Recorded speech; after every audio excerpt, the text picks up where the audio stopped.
Le monde cauchemardesque autour de lui se troublait et commençait à se désagréger. Puis finit par disparaître complètement, laissant Light dans le noir.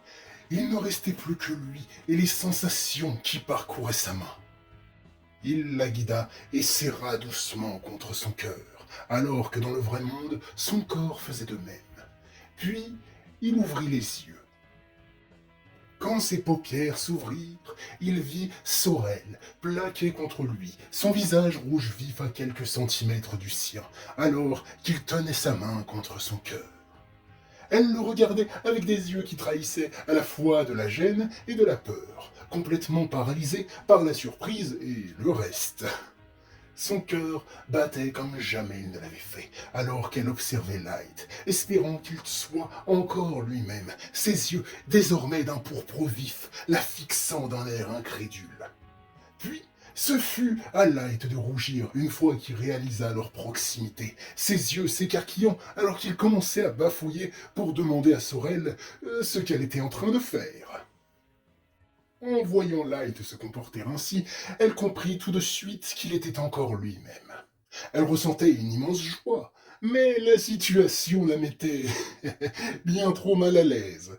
Elle finit donc par se dégager et s'éloigner d'environ 2 mètres, toujours aussi rouge. Tu m'expliques ce que tu étais en train de faire? Demanda Light, qui n'osait pas la regarder, le sang lui montant aux joues. Sorel lui fit les gros yeux et lui répondit, gêné et scandalisé. Rien du tout! Je te tenais simplement la main et tu m'as tiré d'un coup contre toi alors que je te surveillais. Light comprit qu'il avait reproduit le geste qu'il avait fait avant de sortir du cauchemar, l'attirant involontairement contre lui, et par conséquent, il s'excusa envers elle, précisant qu'il ne l'avait pas fait exprès.